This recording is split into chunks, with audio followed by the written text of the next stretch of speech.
Hello and welcome to the March 31st issue of iTrust's Moneycast. This week we're discussing a very topical subject based on the International Women's Week. It's on personal finance and women. So if you're a female yourself, or if you have a mother, a daughter, a sister, or you know of women in the workforce, this newsletter is probably the most important thing you're going to read on personal finance. Why is that the case? Because, you know, as far as women are concerned, there's a lot more advantages that women have as far as their money is concerned, which menfolk don't have. But often women aren't really familiar or aware of these advantages and how to use them. Most importantly, women need to be taking care of their financial situation individually and independently of the rest of the family or their spouse or husband or partner. Let's understand why. I'm going to consult my notes over here. The first thing is that women have a much higher life expectancy.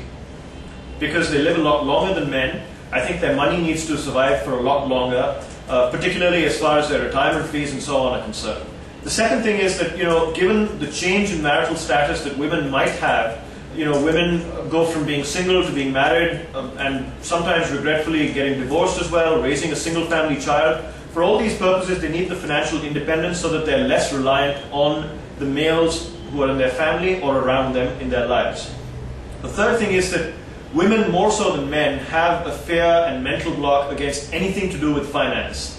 The common refrain we hear from women is, oh, I just get my dad to help me, my husband does this for me, or my brother does this for me. And that's the wrong answer. Women need to be financially independent and aware on their own, so they're not dependent upon somebody else. As a result, they end up making certain mistakes which their husbands or fathers or brothers make on their behalf.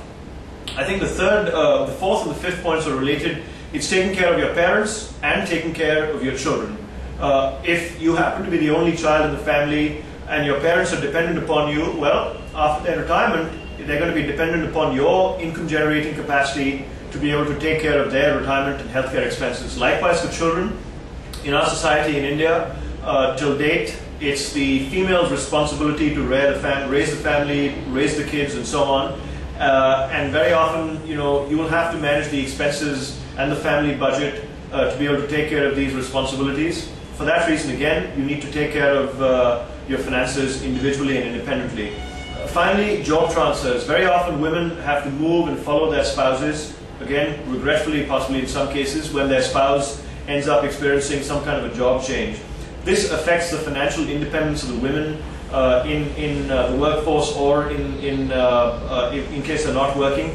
For this reason, again, they need to have some kind of emergency fund or a nest egg that they can take care of their financial situation independent of their husband in case they choose to stay away from their husband or visit the husband every month and so on. Which now brings me to what are the different kind of products that are available in the market that, you know, women can actually use. Whether it's life insurance, health insurance, bank product, loans, credit cards. Excuse me, in each of these categories, there are products that women can take advantage of that are much cheaper or more efficient or more relevant for them. So for instance, in life insurance, there's, you know, Mahila gain plans that Birla, for instance, has, or Bajaj Allianz has, that give certain special benefits like congenital disability or pregnancy complications. In health insurance, there are certain health insurance companies that have special riders that are applicable only to women. As far as banking products are concerned, you know, when a female opens a bank account, you might be able to get preferential treatment in terms of free lockers or you know, certain advances, or you might even be able to get loans at a much cheaper rate than what men are able to get. As far as credit cards and debit cards are concerned, again, there are certain specialist women's cards that are available, so ask your bank about these. Should you be going for these products because of some gimmicky marketing strategy, or these are genuinely useful for you if you're a female?